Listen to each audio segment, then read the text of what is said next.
Hello students, welcome back to my channel. आज हम start करते हैं अपना लेक्चर 4 ऑफ एंशियंट हिस्ट्री, जिसमें हम पढ़ेंगे वेदास के बारे में। ठीक है। देखो, ये जो मैं नोट्स क्रिएट कर रखे हैं, ये मैंने क्रिएट किया आउट ऑफ RS अग्रवाल। ठीक है, तो चलिए स्टार्ट करते हैं। सी, अभी जो हमारे वेदास है ना, ये देखो दो टाइप के होते हैं। पहला होता है आपका इसमें अर्ली वैदिक टाइम से। ठीक है। दूसरा होता है आपका इसमें लेटर वैदिक टाइम से। ओके। जो अर्ली है इसमें आता है आपका ऋग्वेदा।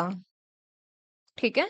और जो लेटर है इसमें क्या आता है आपका सामवेद, यजुर्वेद एंड अथर्ववेद। ओके। ठीक है।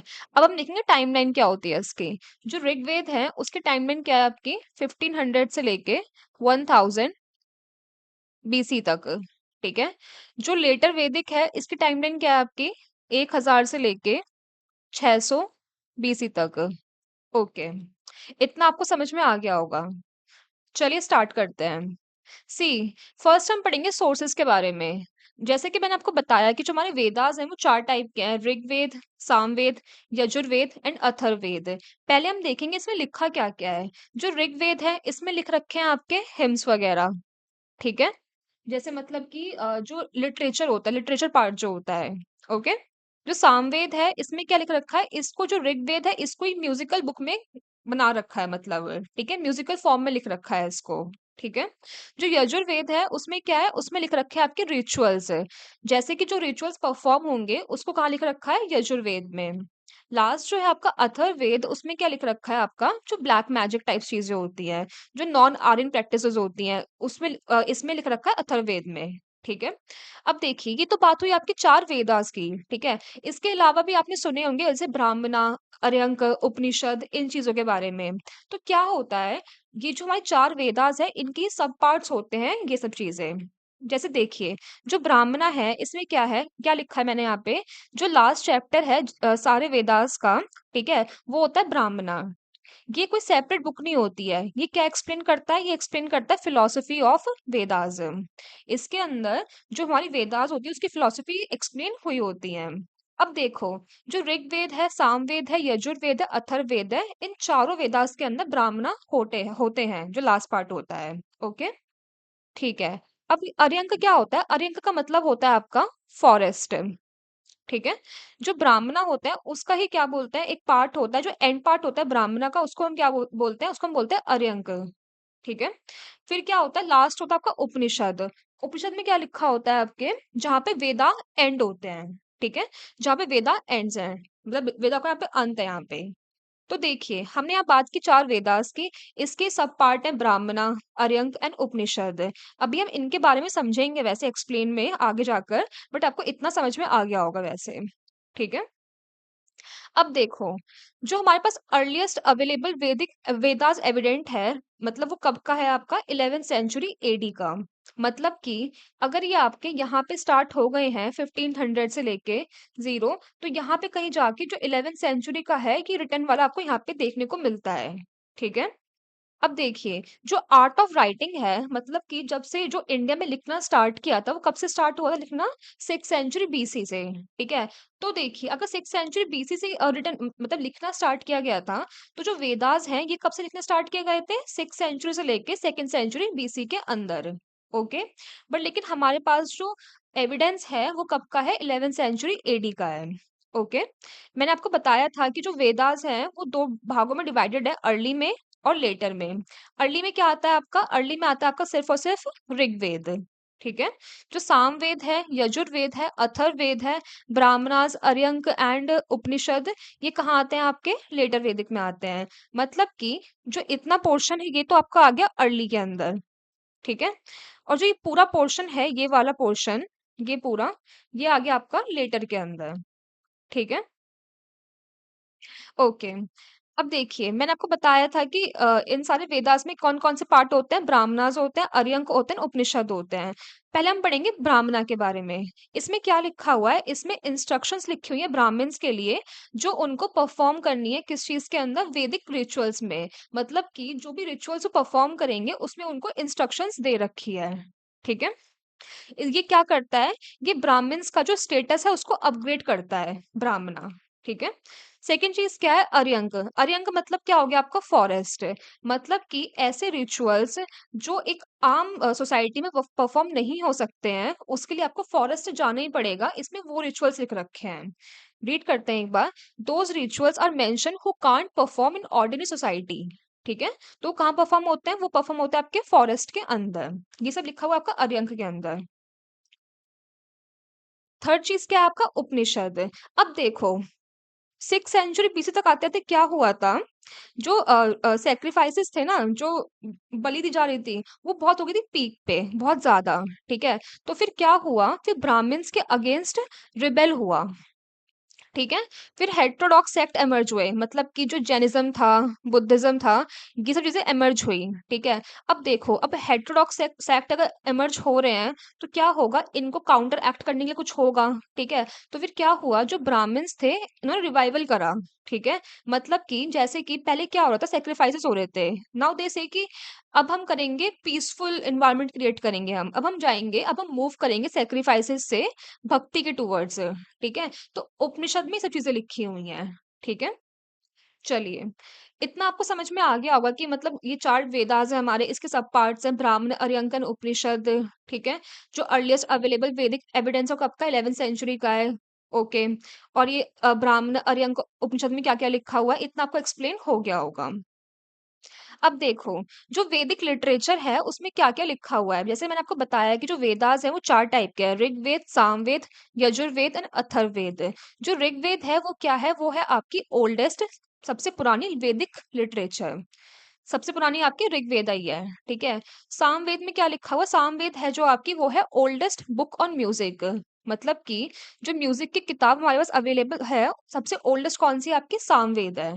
ठीक है, यजुर्वेद में क्या है, यजुर्वेद जो बुक है वो है रिचुअल्स की, इसमें रिचुअल्स लिख रखे हैं। ठीक है, अथर्ववेद क्या है, बिलीफ ऑफ नॉन आर्यंस, मतलब जो नॉन आर्यन लोग थे, मतलब जो चार्म्स थे, स्पेल्स थे, और ब्लैक मैजिक था, वो अथर्ववेद में लिखा हुआ है।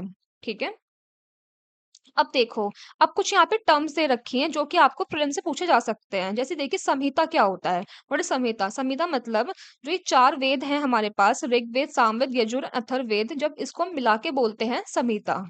ठीक है, सेकंड टर्म क्या है, अपार शुआ, मतलब कि जो वेदास हैं वो इंसान ने क्रिएट नहीं करे हैं, ये हैं गॉड गिफ्टेड।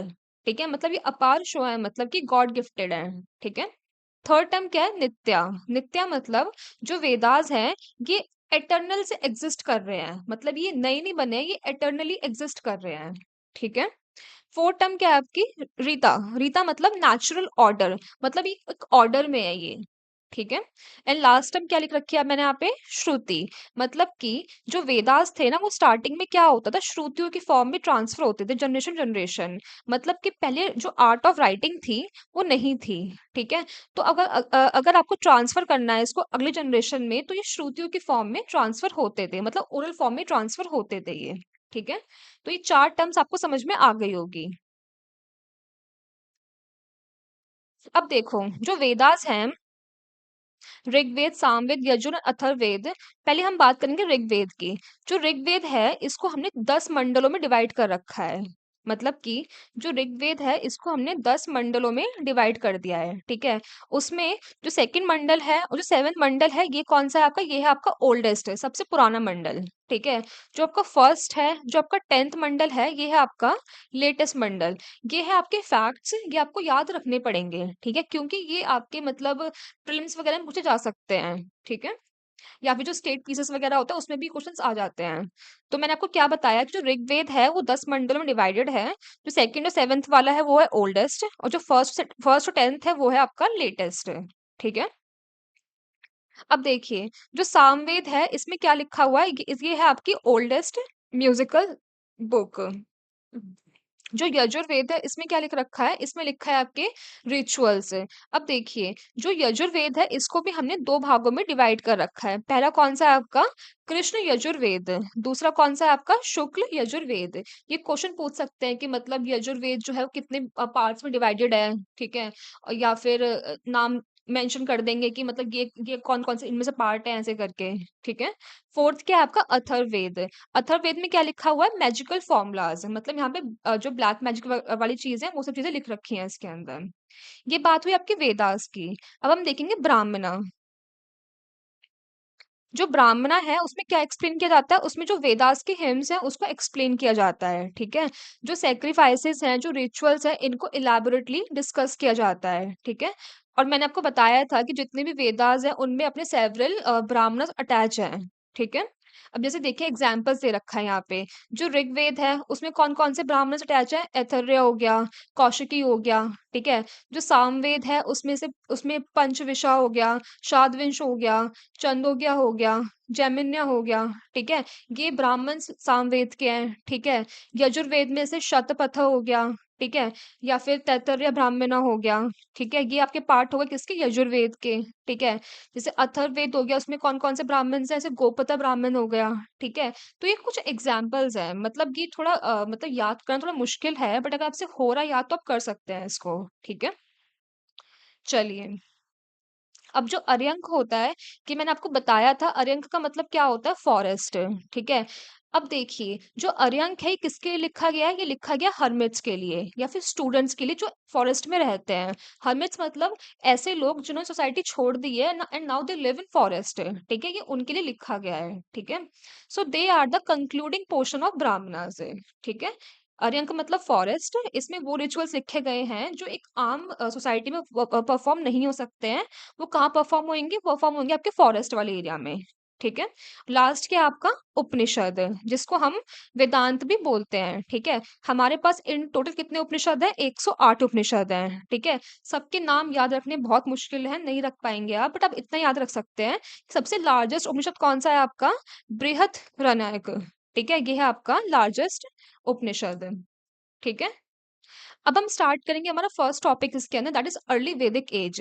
जैसे कि देखिए मैंने आपको पहले ही बताया था कि जो हमारे वेदास हैं वो डिवाइडेड हैं दो भागों में। कौन कौन से? एक है आपका अर्ली, दूसरा है आपका लेटर, ठीक है। जो अर्ली है उसमें कौन सा आता है आपका? इसमें आता है आपका ऋग्वेद। लेटर में सामवेद, यजुर्वेद, अथर्ववेद, ब्राह्मणास, आर्यंकाज एंड उपनिषद, ये सब चीजें आती हैं। तो जो हमारा फर्स्ट टॉपिक है that is early Vedic as, मतलब ऋग्वेद, इसमें हम इसके बारे में पढ़ेंगे, ठीक है। तो पहले हम देखते हैं टाइमलाइन। टाइमलाइन क्या है अर्ली वैदिक एज की? टाइमलाइन है आपकी 1500 से लेके 1000 बीसी तक, ठीक है।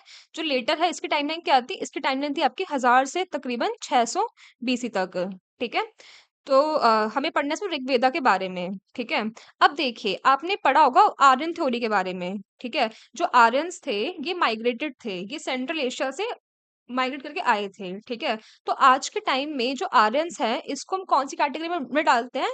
लिंग्विस्टिक कैटेगरी में, ठीक है। पहले के टाइम में ये किस कैटेगरी में आता था? रेशियल कैटेगरी के अंदर, मतलब on the basis of race, ठीक है। ओके। सेकंड पॉइंट, जो अर्ली वैदिक एज है ये कौन सी एक्टिविटी परफॉर्म करते थे? पेस्टोरल, मतलब ये पेस्टोरल एक्टिविटी परफॉर्म करते थे मेनली, ठीक है। तो जो एग्रीकल्चर थी वो भी होती थी बट वो सेकेंडरी थी, ठीक है, वो प्राइमरीली नहीं थी, ठीक है। जो आर्यंस थे ये फर्स्ट कहाँ अपीयर हुए थे? सेंट्रल एशिया में और ईरान में, ठीक है। इसका सबूत क्या है? इसके पास एविडेंस क्या है? जो ये अपना ये बोगाचकाई इंस्क्रिप्शन है टर्की की, इसने कंफर्म किया है ये चीज, ठीक है। इवन जो हिटाइट का इंस्क्रिप्शन है एनाटोलिया की, कसाइट और मिटानी इंस्क्रिप्शन है इराक की, इन्होंने भी आर्यंस के बारे में मेंशन कर रखा है, ठीक है। इवन जो हमारे ऋग्वेदा है उसमें भी आर्यन टर्म 36 टाइम्स मेंशन है, ओके। ये फैक्ट है आपका, मतलब दे कैन आस्क कि हाउ मेनी टाइम्स, कितने टाइम्स ये मेंशन है ऋग्वेद में, तो 36 टाइम्स, ठीक है। चलिए अब देखिए ज्योग्राफिकल एरिया क्या है इसका, अर्ली वेद का, मतलब कि जो अर्ली वैदिक टाइम था ये कहाँ से कौन से एरिया से लेके कौन से एरिया तक एक्सटेंड था, ठीक है। तो ये अपना हिमालय से लेके हिंदू कुश की पहाड़ियां तक एक्सटेंड था, ठीक है। हिमालय को हिमवंत बोलते थे और हिंदू कुश को मुंजवंत बोलते थे, ठीक है। इसमें क्या बोलते हैं आपकी 40 रिवर्स भी मेंशन है ऋग्वेद में, जैसे कि खुब्बा, गंगा, ये सब चीजें। इवन इसमें कौन कौन सी रिवर और मेंशन है? दैट इज सिंधु मतलब इंडस रिवर, विताशता यानी Jhelum, Askini, Chenab, Parushni that is Ravi river, and Vipasa that is Beas, and Satudri that is Sutlej river. ठीक है, so these rivers are also mentioned in Rigveda. Okay, है ना। तो ये हो गया आपका जोग्राफिकल एरिया, मतलब कहाँ से कौन से एरिया से लेके कौन से एरिया तक ये फैला हुआ था। मैं आपको एक बार बता देती हूँ। ऐसे देखिए, हिमालय से लेके हिंदू कुश की पहाड़ी से लेके ये हो गया आपका इंडस, झेलम, चिनाब, रावी, ब्यास, सतलज, मतलब जो इतना एरिया था कि इतने एरिया में ये एक्सटेंड था, इसका ये फैला हुआ था। ठीक है, अब हम पढ़ेंगे जो अर्ली वैदिक टाइम्स है उसकी पॉलिटी के बारे में। ठीक है, तो देखिए, जो ऋग्वेद है ना, इसमें मेंशन है बैटल ऑफ दश राजना। ठीक है, जो बैटल ऑफ दस राजना थी कहाँ पे हुई थी, ये हुई थी आपकी पुरुषनी रिवर के पास में। ठीक है, पुरुषनी रिवर मतलब रावी रिवर के पास में। ठीक है, तो इस बैटल में क्या था, जो इस बैटल में 10 किंग थे, किसके अगेंस्ट थे वो, शुदास के अगेंस्ट थे। ठीक है, और विक्ट्री किसकी हुई थी, विक्ट्री हुई थी शुदास की। ठीक है, अब देखिए 10 किंग है शुदास के अगेंस्ट, और विक्ट्री किसकी हो रही है, शुदास की विक्ट्री हो रही है। ठीक है, ओके, जो 10 किंग थे इसमें 5 आर्यन थे और 5 नॉन आर्यंस थे। आर्यन मतलब जो बाहर से आए थे माइग्रेट करके वो थे, नॉन आर्यंस मतलब जो मतलब यहाँ के इनहेबिटेंट थे वो लोग। ठीक है, विक्ट्री किसकी हुई, सुदास की विक्ट्री हुई। ठीक है, तो ऋग्वेदा में बैटल ऑफ दस राजना मेंशन है। ओके, ठीक है जी। अब देखिए कुछ कुछ पॉलिटिकल पोजीशंस हैं जो मेंशन है, जैसे कि राजन हो गया। राजन मतलब जन मतलब ट्राइब, और राजना मतलब जो ट्राइब का किंग है।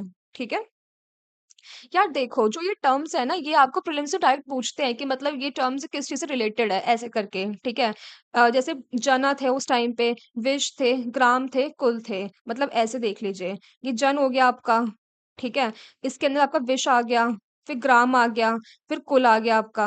ठीक है, अभी हेड कौन थे, जन का हेड कौन था, गोपा या गोपति। विश का हेड कौन था, विशपति। ग्राम का ग्रामिनी। कुल का कुलपति। ठीक है, इनके अलावा भी कुछ कुछ ऑफिसर मेंशन है उसमें, जैसे कि पुरोहित हो गया, पुरोहित मतलब प्रीस्ट हो गया, सेनानी हो गया। ठीक है, और ये आपका वरीयपति हो गया, वरीयपति मतलब वो ऑफिसर जिसके पास एक अथॉरिटी है एक लार्ज लैंड की। ठीक है, so they can ask such terms, मतलब। ठीक है, तो इतना आपको समझ में आ गया होगा राजना कौन था, और जन, विश, ग्राम, कुल, इसमें हायरार्की क्या थी, सबसे बड़ा जन था, उसके अंदर फिर विश, फिर ग्राम, फिर कुल। ठीक है, ये हो गया आपकी हायरार्की वाइज। ठीक है, और कौन कौन सी पॉलिटिकल ऑर्गेनाइजेशन मेंशन है ऋग्वेद के अंदर। पहला क्या है आपका विधाता। ठीक है, विधाता मतलब जो अर्लीस्ट ट्राइबल असेंबली थी, जो ट्राइब्स की असेंबली होती थी उसको हम विधाता बोलते थे। ठीक है, दूसरा क्या है आपका सभा। सभा मतलब कुछ चुनिंदा लोगों से मिलकर जो असेंबली बनाई गई उसको बोलते हैं सभा। ठीक है, तीसरा क्या है समिति। समिति मतलब जितने भी लोग थे उन सबकी असेंबली जो मिलके बनती है, दैट इज समिति। ठीक है, गण मतलब असेंबली ऑफ सोल्जर्स।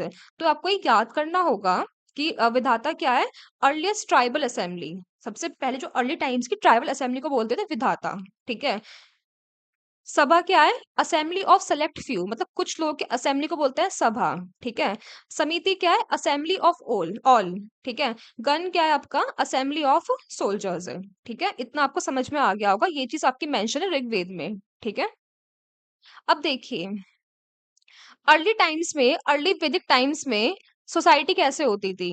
ठीक है, मैंने आपको बताया था कि जो हमारा ऋग्वेद है इसमें 10 मंडल है, 10 मंडल डिवाइडेड है ये। ठीक है, तो क्या बोलते हैं इसमें ये बताया गया है, जो अर्ली वैदिक टाइम्स में जो वर्ण सिस्टम थे जो कि आज भी हैं, कौन कौन से हैं, ब्राह्मण, क्षत्रिय, वैश्यास और शूद्रास। ठीक है, तो जो चार वर्ण सिस्टम है ये एग्जिस्ट करते थे। ठीक है, बट लेकिन ये फ्लेक्सिबल थे, ये तो स्टबन नहीं थे। ठीक है, एंड पोजीशंस क्या थी विमेन की उस टाइम पे, देखो जो विडो होती थी उनकी रीमैरिज होती थी, बट किसके साथ, जो उनके हस्बैंड है उनके भाई के साथ, जो छोटा भाई होगा देवर होगा उसके साथ शादी हो जाती थी, मतलब तो विडो रीमैरिज का था, मतलब एविडेंस है। ठीक है, दूसरा क्या है, जो चाइल्ड मैरिज थी और जो सती थी वो अननोन थी, मतलब कि अर्ली वैदिक टाइम में चाइल्ड मैरिज नहीं होती थी और सती भी नहीं होता था, इट्स अ गुड टाइम मतलब। ठीक है, पोजीशन ऑफ इक्वालिटी, हमें इक्वालिटी भी देखने को मिली है पहले के टाइम में। ठीक है, बट एक चीज है, इक्वालिटी थी ओके, बट लेकिन जो फादर की प्रॉपर्टी है वो किसको इनहेरिट होएगी, सन को, तो मतलब पेट्रियार्की भी थी। ठीक है, हमें अर्ली वैदिक टाइम्स में हमें देखने को मिला है क्या, ब्रह्मवादन। ब्रह्मवादन मतलब जो विमेन पॉइंट्स थी वो। ठीक है, किस किस के नाम मेंशन है, लोपामुद्रा, विश्वकर्मा, शिक्ता, घोष एंड मैत्रेय, ये है ब्रह्मवादन से। ठीक है, अब हम देखेंगे फूड एंड अम्यूजमेंट, मतलब कि जो अर्ली वैदिक टाइम्स में कौन कौन सा फूड था और क्या क्या मतलब अम्यूज करने की चीजें थी। सिर्फ म्यूजिक था उस टाइम पे, वीणा था, वाना था, ठीक है, ड्रम्स थे, फ्लूट थे, ये सब चीजें थी। उस टाइम पे गैम्बलिंग खेली जाती थी, ठीक है, चैरियट रेस होती थी उस टाइम पे, ठीक है। तो ये सब चीजें उस टाइम पे एग्जिस्ट करती थी। ओके। अब हम बात करेंगे मेजर रिलीजन के बारे में, मतलब कि जो अर्ली वैदिक टाइम्स है उसमें उस टाइम पे कौन कौन से रिलीजन एग्जिस्ट करते थे। तो यहाँ पे कुछ गॉड्स के नाम मेंशन है, ठीक है। जैसे इंद्र हो गया, उस टाइम पे इंद्र की पूजा होती थी। इंद्र मतलब जो ये आपके रेन के गॉड होते हैं, ठीक है, जिसको हम ब्रेकर ऑफ फोर्ट और या फिर पुरंदर भी बोलते हैं, ठीक है। उस टाइम पे अग्नि की पूजा की जाती थी। जो अग्नि है इसको मान जाता था intermediate between human and God, मतलब कि इंसान और भगवान के बीच का जो इंटरमीडिएट है उसको अग्नि को माना जाता था, ठीक है। तो इंद्र की पूजा हो रही है, अग्नि की पूजा हो रही है, वरुण की पूजा हो रही है, वरुण मतलब जो वाटर की पूजा हो रही है, ठीक है। सूर्य की पूजा हो रही है, सूरज की, ठीक है। जो सूर्य था इसको हम 5 फॉर्म में वर्शिप करते थे, सूर्य, सावित्री, मित्रा, कुषाण, विष्णु, इन 5 फॉर्म्स में इसको पूजा करते थे, ठीक है। अब देखो, जो हमारा 9th मंडल है, मतलब कि मैंने आपको बताया जैसे ऋग्वेद है इसमें 10 मंडल थे, ठीक है। जो इसका 9th मंडल है वो किसको डेडिकेटेड है, वो डेडिकेटेड है आपका सोमा को। सोमा मतलब भांग को। सो आप देख सकते हैं कि जो भांग है वो उस टाइम पे कितनी प्रोमिनेंट थी, ठीक है। उस टाइम पे रुद्र की पूजा होती थी। रुद्र मतलब गॉड ऑफ एनिमल, ठीक है। दयालुस की होती थी, मतलब ये जो दयालुस है ये ओल्डेस्ट गॉड है, ठीक है ना। यम, यम मतलब से यमराज जो गॉड ऑफ डेथ है, ठीक है। सो इन लोगों की पूजा होती थी उस टाइम पे, ठीक है, वर्शिप होती थी, ठीक है। हमें देखने को मिला है अश्विन और नत्स्य। अश्विन नत्स्य कौन, मतलब गॉड ऑफ हेल्थ एंड इमोरिटी, ठीक है ना। हमें अब देखिए ये तो बात हुई आपकी मेल क्या बोलते मेल गॉड्स की, ठीक है। उस टाइम पे अदिति एंड उषा, ठीक है, फीमेल गॉडेस भी थी बट लेकिन इतनी प्रोमिनेंट नहीं थी बिकॉज ऑफ पेट्रियार्कल सोसाइटी। जो पहले की सोसाइटी थी इट वाज अ पेट्रियार्कल, वैसे तो आज भी पेट्रियार्कल ही है, ठीक है। तो मतलब फीमेल गॉड्स थे बट लेकिन इतने प्रोमिनेंट नहीं थे वो लोग, ठीक है। ओके। जो मारुत था वो इट पर्सोनिफाइज द स्टॉर्म। एक सेकंड यार मेरा पेन वर्क नहीं कर रहा। चलो, जो मारुत है ये क्या पर्सोनिफाई करते हैं, स्टॉर्म को, ठीक है। तो देखिए जो रिलीजियस लाइफ है वो क्या थी, मटेरियलिस्टिक थी, ठीक है। मतलब उस टाइम पे यज्ञ होते थे, रिचुअल्स होते थे, ठीक है। तो क्या ये क्या शो करता है कि जो लाइफ थी इट वाज अ मटेरियलिस्टिक, ठीक है। मतलब कि लोग कुछ पाने के लिए यज्ञ कर रहे हैं, रिचुअल्स परफॉर्म कर रहे हैं, ठीक है। तो यहाँ पे हमने बात की किस चीज की, रिलीजन की। तो हमने गॉड देख लिए जैसे इंद्र, अग्नि, वरुण, सूर्य, रुद्र, यम, अश्विन, अदिति एंड उषा। ये क्वेश्चन पूछा जा सकता है आपसे कि जो फीमेल गॉडेस थी, जो मदर गॉडेस थी, उनकी क्या पोजीशन थी। मतलब दे यूज टू एग्जिस्ट बट इतने प्रोमिनेंट नहीं थे ये लोग because of the patriarchal society, ठीक है।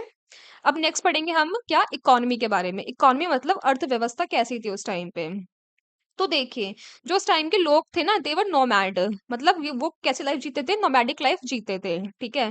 कॉइन जो थे शायद से नोन नहीं थे उस टाइम पे, क्योंकि जो हमें अर्लीस्ट एविडेंस मिला है कॉइन का वो हमें मिला है 5th सेंचुरी बीसी में। कौन से coins, punch-marked coins, punch-marked silver coins, ठीक है। अगर हमें अर्लीस्ट एविडेंस 5th सेंचुरी में मिल रहा है, अभी हम बात कर रहे हैं कहाँ की, 1500 के अराउंड की बात कर रहे हैं। तो जो कॉइनेज था इट वाज नॉट नोन, ठीक है।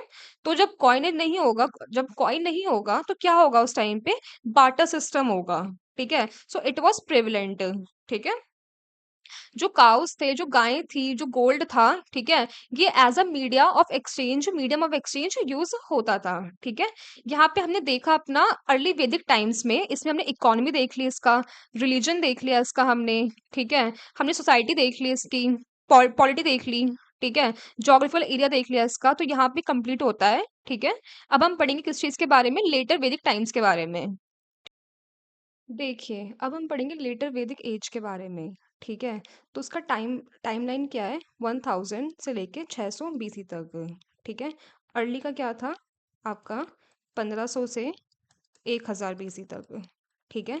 लेटर वैदिक एज में कौन कौन से वेदास आते हैं, सामवेद, यजुर्वेद, अथर्ववेद, ठीक है। पहला हम इसमें पढ़ेंगे जोग्राफिकल एरिया।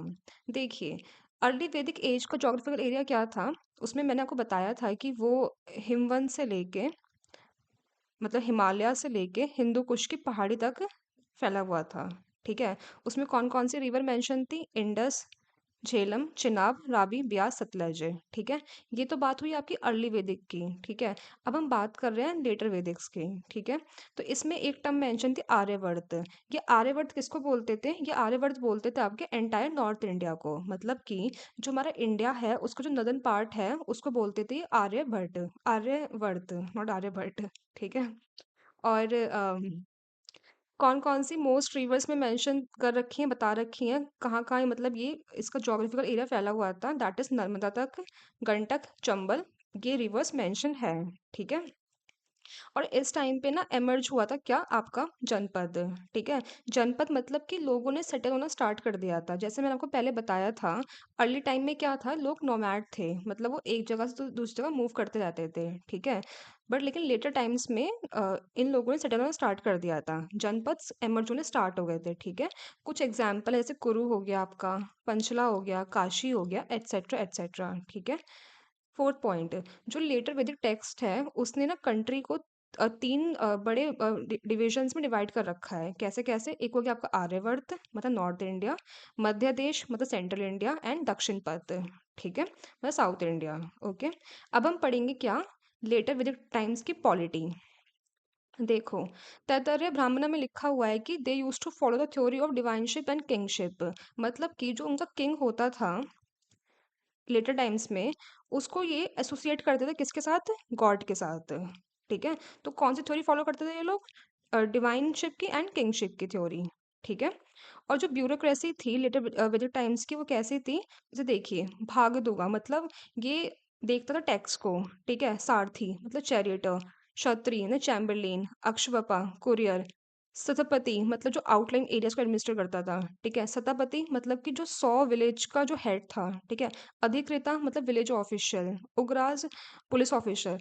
तो देखिए क्या होता है, आपके प्रीलिम्स में ना ये टर्म दे दी जाएंगी, भागदुगा, सारथी। सारथी चलो फिर भी सिंपल, एक बंदा मतलब देख लिया सारथी का मतलब क्या होता है, जैसे देख पूछ लिया उग्राज क्या थे। ठीक है, it is related to home, तो आपको ये याद करना होगा कि जैसे जो ये हैं ऑफिशियल्स, इनका काम, ये काम थे इनके। ठीक है, तो प्रीलिम्स में ये टर्म्स पूछी जाती हैं। ठीक है, ओके। अब देखो, मैंने आपको बताया था कि अर्ली टाइम्स में सभा समिति था। ठीक है, मतलब असेंबली हुआ करती थी। लेटर टाइम्स में भी सभा समिति था, प्रेजेंट था, बट इनका जो कैरेक्टर था वो चेंज हो गया था। कैसे? जो विमेन है उनको एक्सक्लूड कर दिया गया था यहाँ से। ठीक है, जो विधाता था मतलब जो ट्राइबल असेंबली थी वो हो गई थी डिसअपियर, मतलब वो नहीं थी इस टाइम पे। ठीक है, और जुडिशरी किसके हाथ में था? किंग के हाथ में था, मतलब कि जो किंग था वही अल्टीमेट अथॉरिटी था, सारे डिसीजन यही लेता था। ठीक है, ओके, नेक्स्ट पॉइंट, जो शतपथ ब्राह्मण है उसमें 12 रत्नियों के बारे में मेंशन है। जैसे पुरोहित, पुरोहित मतलब क्या है? जो प्रीस्ट था। ठीक है, महिषी क्वीन, युवराज मतलब जो क्राउन प्रिंस हो गया आपका, सारथी जो चैरियटर हो गया आपका, सेनानी मतलब जनरल, ग्रामनी मतलब जो विलेज है उसका हेड। ठीक है ना, तो ऐसे ये मेंशन है, इसको आप रीड कर सकते हो एक बार, है ना। और मैंने आपको जैसे पहले बताया है कि प्रीलिम्स में ना ये टर्म दे के पूछ लेते हैं, जैसे भाग दूंगा मतलब कि कलेक्टर ऑफ टैक्स है, कि इसका काम क्या है, मतलब ये किस चीज़ से रिलेटेड है ये टर्म, ऐसे करके मतलब प्रीलिम्स में क्वेश्चंस आते हैं इसके। ठीक है, तो देखिए अभी हमने पढ़ा क्या, polity of later with time से। ठीक है, अब हम पढ़ेंगे क्या, सोसाइटी। तो देखो उस टाइम पे क्या था, जो वर्ण सिस्टम था मतलब ब्राह्मण, क्षत्रिय, वैश्य और शूद्रास, ये प्रेजेंट था, बट क्या था, ये फ्लेक्सिबल था। ठीक है, और जो उपनयन था मतलब सेक्रेट थ्रेड बोलते हैं जिसको हम, उपनयन को हिंदी में बोलते हैं जनेऊ। ठीक है, ये सिर्फ और सिर्फ जो फर्स्ट 3 वर्ण सिस्टम, वर्ण के जो पार्ट थे वही इसको पहनते थे। वो कौन थे? ब्राह्मण, क्षत्रिय और वैश्य। ठीक है, तो आप देख सकते हैं कि यहाँ पे हल्का हल्का सा स्टार्ट हो गया है मतलब इनइक्वालिटी। ठीक है ना, जो इंस्टीट्यूशन है गोत्र का वो स्टार्ट हो गया था अपील मतलब। ठीक है, जो हायर वर्ण जो के लोग थे वो शादी कर सकते थे लोअर वर्ण से, बट लेकिन क्या था, जो मैरिज थी विद शूद्राज वो अलाउड नहीं थी। ठीक है, जबला उपनिषद में लिख रखा है, आपको रेफर कर रखा है 4 आश्रम्स के बारे में। ठीक है, वो 4 आश्रम्स कौन कौन से हैं आपके? ब्रह्मचार्य, गृहस्थ, वानप्रस्थ एंड सन्यासा। ब्रह्मचार्य मतलब जब एक स्टूडेंट होता है इंसान। ठीक है, गृहस्थ मतलब जब वो गृहस्थी बसाता है, वानप्रस्थ मतलब कि अब उसने स्टार्ट कर दिया वन की साइड जाना। ठीक है, सन्यास मतलब उसने सब कुछ मोह माया त्याग दिया, अब वो सन्यासी बन गया है। ठीक है, तो ये क्वेश्चन बन सकता है आपके उसमें कि जो ये 4 आश्रम थे ब्रह्मचार्य, गृहस्थ, वानप्रस्थ और सन्यास ये कौन से उपनिषद में मेंशन है? तो ये मेंशन है आपके उपनिषद के अंदर, ठीक है? तो जो ये आश्रम सिस्टम है ये क्या फॉर्म करता है? ये आपको बताता है धर्म, अर्थ, काम एंड मोक्ष। धर्म मतलब आपका हो गया ड्यूटी, ठीक है? अर्थ मतलब जब गृहस्थी देखते हो, जब आप मटेरियलिज्म के टुवर्ड्स जाते हो, ठीक है? काम मतलब हो गया आपका प्लेजर, मोक्ष मतलब आपने सब कुछ त्याग दिया अब, ठीक है? तो आपको समझ में आ गया होगा सोसाइटी कैसी थी उस टाइम की। ओके। अब देखिए मुझे एक बात बताइए, सोसाइटी में विमेन्स भी आती हैं, ठीक है? विमेन भी आती हैं, तो उनका स्टेटस क्या था? ठीक है? तो ऐतरेय ब्राह्मण के अकॉर्डिंग जो डॉटर थी ना, जो बेटी थी, it is a source of misery, ठीक है? उस टाइम पे जो पॉलीगैमी थी वो स्टार्ट हो गई थी, मतलब एक आदमी की दो या दो से ज़्यादा वाइफ, ठीक है? जो पॉलिटिकल प्रेजेंटेशन था विमेन का डिक्लाइन होने लग गया था। जैसे you can see early times में क्या था, ब्रह्मवादिन्स थी, बट यहाँ पे वो डिसअपियर हो गई थी, नहीं दिखती थी, ठीक है? उस टाइम पे 12 टाइप की मैरिज एग्जिस्ट करती थी, ठीक है? तो ये बात की हमने किस चीज़ की, सोसाइटी के बारे में, ठीक है? नेक्स्ट टॉपिक क्या है इसके अंदर और लेटर टाइम्स में, रिलीजन। ओके। देखिए मैंने आपको बताया था अर्ली टाइम्स में क्या था, कौन कौन से गॉड दिखते थे आपको, इंद्र, है ना, वरुण, अग्नि और एटसेट्रा, ये आपको गॉड्स देखने को मिले हैं, रुद्र हो गया इसके अंदर। ये जो सारे गॉड थे अर्ली टाइम्स के, इन्होंने अपनी सिग्निफिकेंस लॉस्ट कर दी थी। अब ये गॉड नहीं दिखते थे, इनकी पूजा नहीं होती थी। किसकी पूजा होती थी? प्रजापति, विष्णु, रुद्र। प्रजापति मतलब ब्रह्मा, विष्णु और महेश मतलब रुद्र। ये 3 गॉड प्रोमिनेंट थे इस टाइम पे, ठीक है? और कौन-कौन से यज्ञ उस टाइम पे हुआ करते थे? किस टाइम पे? लेटर टाइम्स में। तो देखिए जो यज्ञ है ना वो 2 भागों में डिवाइडेड है। पहला कौन-सा आपका लघु यज्ञ, दूसरा क्या महायज्ञ। जो लघु यज्ञ है ये होता था आपके घरों के अंदर, ठीक है? महायज्ञ मतलब जो बड़े पैमाने में होता है उसको बोलते हैं, ठीक है? तो लघु यज्ञ क्या है? जो परफॉर्म किया जाता है हाउस होल्ड के द्वारा, ठीक है? महायज्ञ में कौन-कौन से यज्ञ आते हैं आपके? फर्स्ट हो गया आपका राजसूय, सेकंड आपका अश्वमेध, थर्ड आपका अग्निष्टोम, फोर्थ आपका वाजपेय, ठीक है? अब देखिए इसके बारे में पढ़ेंगे। राजसूय में क्या होता था? जो किंग कोरोनेशन मतलब जब एक कोई किंग बनने वाला होता था, जिसको कोरोनेशन होता था, तो कौन सा परफॉर्म करता था वो यज्ञ? राजसूय, ठीक है? अश्वमेध में क्या था? हॉर्स सैक्रिफाइस, मतलब इसमें जो हॉर्स था उसका सैक्रिफाइस किया जाता था, ठीक है? मतलब कि इसमें ऐसा था कि छोड़ देते थे घोड़े को, ठीक है? फिर वो घूम के आता था, इसमें वो सब चीजें हुआ करती थी अश्वमेध के अंदर, ठीक है? अग्निष्टोम में क्या था? जो एनिमल है उसको सैक्रिफाइस किया जाता था, किसको? अग्नि को, ठीक है?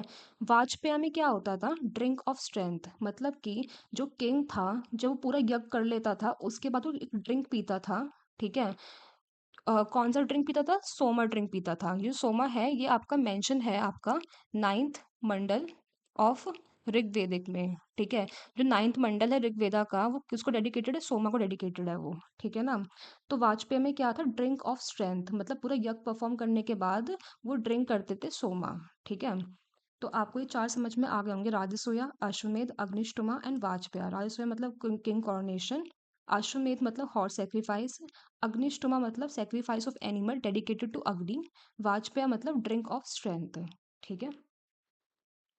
अब हम बात करेंगे इकोनॉमी की, मतलब उस टाइम की जो अर्थव्यवस्था थी वो कैसी थी। जैसे मैंने आपको बताया कि जनपद एमर्ज होने स्टार्ट हो गए थे, ठीक है? अब देखो यार, कोई अगर मान लो कि कोई इंसान एक जगह सेटल होना स्टार्ट कर देगा तो ऑब्वियसली उसने क्या स्टार्ट कर दिया? उसने एग्रीकल्चर स्टार्ट कर दिया उस जगह पे, ठीक है? जैसे मैंने आपको बताया था कि अर्ली टाइम्स में क्या था? अर्ली टाइम्स में आपका जो ये चारवाहे थे ये पेस्टोरल फॉलो करते थे ज़्यादा तक, ठीक है ना? जो एग्रीकल्चर था वो था आपका सेकेंडरी, ठीक है? तो लेकिन लेटर टाइम्स में क्या हुआ, जो आपका एग्रीकल्चर है ना ये हो गया आपका प्रोमिनेंट, ठीक है? और ये कौन कौन सी क्रॉप को ग्रो करते थे? राइस, जिसको व्रीहि बोलते थे, वीट जिसको गोधुमा बोलते थे, ठीक है? तो ये क्रॉप्स ये ग्रो करते थे, ठीक है? दे वर स्पेशलाइज्ड इन क्राफ्ट, ये आर्ट एंड क्राफ्ट में भी थे। कैसे? ये चैरिट बनाते थे, कारपेंटर थे, ठीक है ना? ये सब चीज़ें ये सब काम भी ये करते थे, ठीक है? ये इनके पास पोट्री कौन सी थी? पेंटेड ग्रेवेयर इनके पास पोट्री थी, ठीक है? उस टाइम पे क्या हुआ, श्रेणीज़ इमर्ज होने स्टार्ट हो गए। श्रेणीज़ मतलब जो गिल्ड थे वो इमर्ज होने स्टार्ट हो गए। मतलब कि जो कमर्शियल जो लोग होते हैं उन्होंने आपस में गिल्ड बना लिया एक, ठीक है ना? तो गिल्ड इमर्ज होने आपके यहाँ पे हो गए स्टार्ट, ठीक है? कौन-कौन सा मेटल यूज़ होता था उस टाइम पे? That is gold, silver and iron. मैंने आपको बताया होगा पहले ही कि जो आयरन था, है ना? वो 1000 बीसी में उसका स्टार्ट हुआ था, मतलब उसका पता लगाया गया था कि 1000 बीसी में आयरन को। तो ये टाइम कौन सा है आपका? ये आपका टाइम फ्रेम है 1000 से 600, ठीक है? तो देखिए इसका इन्वेंशन तो हो गया था आयरन का, ठीक है? तो कौन कौन से मेटल थे? गोल्ड, सिल्वर, आयरन, ठीक है ना? और आयरन तो ऑब्वियसली होगा ना, आयरन, नॉट आर्यन। आयरन तो ऑब्वियसली होगा ना, क्योंकि मतलब एग्रीकल्चर हो रहा है, आप प्लो करोगे उस फील्ड को, ठीक है? किस चीज़ से करोगे आप? आपके पास हल होना चाहिए उसके लिए। किस चीज़ का हल होगा? आयरन का हल होगा, ठीक है ना? दैट्स वाई, ठीक है। अब देखो उस टाइम पे निक्ष, निक्ष मतलब ये है उसका कॉइनेज, जो करेंसी थी इनके पास। बट प्रॉब्लम ये है जो निक्ष है इसका हमें कोई आर्कियोलॉजिकल एविडेंस नहीं मिला है। जो हमारे पास फर्स्ट आर्कियोलॉजिकल एविडेंस हमें पता है that is punch marked coin, ठीक है? ये आपके मिले थे आपको महाजनपद टाइम के, ठीक है? बट लेकिन फिर भी माना जाता है कि निक्ष कॉइनेज था उस टाइम पे, बट इसका कोई आर्कियोलॉजिकल एविडेंस हमारे पास नहीं है, ठीक है? यहाँ होता है आपका चैप्टर कंप्लीट। हमने पढ़ लिया अर्ली लेटर के बारे में, एंड आई होप आपको क्लियर हो गया होगा। And if you have like any doubt you can ask me in the comment section, और अगर आपको समझ में आया है then hit the like button and subscribe my channel, ठीक है? Thank you so much.